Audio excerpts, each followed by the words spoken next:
DOC Sports, home of the modern game. Welcome back to my channel.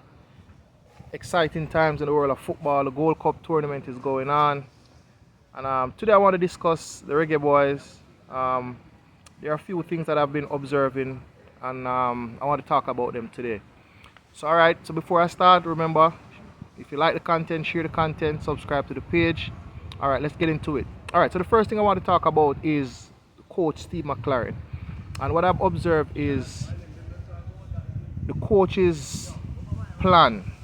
Why is it taking so long for the coach's plan, his ideology, his DNA, his entire structure to come into fruition? Alright, if you notice US under Pochettino, we can see clearly what the US is doing. Bernard from Haiti, we can see clearly what he's doing as a coach. Marsh from Canada, we can see exactly how the Marsh needs a Canadian team to play.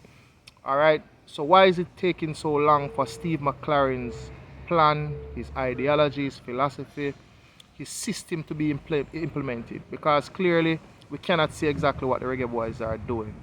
It just looks like we have an all-star team with 11 players and we just put them out there and they're trying to figure it out.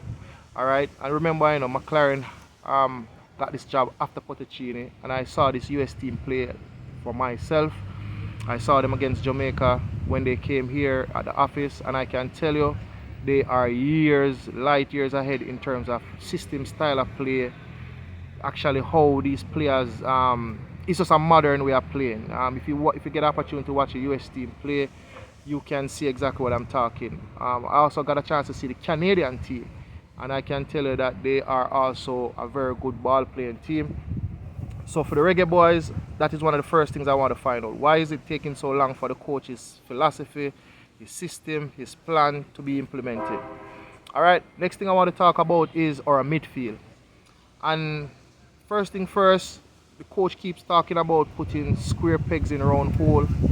But what I really want to talk about is why have we gone from the Ravel Morris, Daniel Johnson, Bobby Reid midfield trio? Yes, Hayden is a good addition, Casey Palmer is a good addition, Russell is a good addition, Kera and this is a good addition.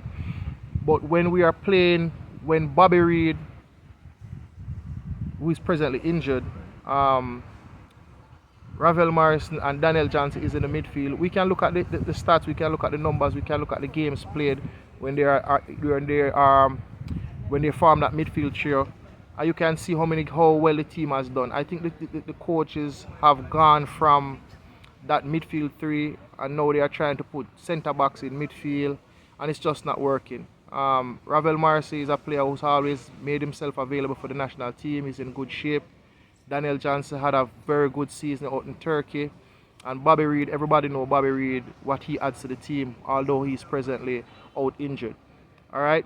So I would like for the coach, to look back on those numbers, look back on those games to see.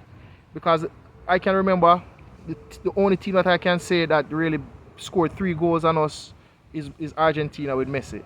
Apart from that, once Daniel Johnson, Bobby Reid and Ravel Morris is in that midfield, trust me, we're a very hard team to beat because they all balance each other. It's a very balanced midfield. Daniel Johnson, a left-footed player. Ravel is the brain. Bobby Reid is the engine. Alright? And lastly, but not least, is the effort by the players. Because we can blame the coaches all we want, I just really think that the players are not giving 100% for this Reggae Boyz team. The effort is lacking. We lack fight, we lack guile, we lack heart. A lot of the players, they're just pretty much going through the motion when it comes to playing and wearing the national colours. So, as I said, as a coach myself, you can go out there and you can do everything right. You can have good sessions leading up to the games, and on the day, the team just doesn't execute. And one of the things that, as a coach, it hurts you the most is when the team lack effort.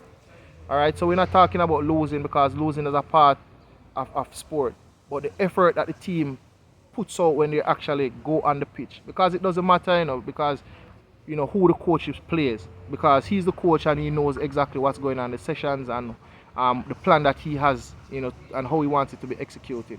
But when the actual players are not playing with no effort, no fight, it really, it really looks bad on the coach. So DOC Sports, these are just some, thoughts, some things that came to mind, and I wanted to share it with my viewers and subscribers. So that's it. Like the content, share the content, comment, and hey, I'm out.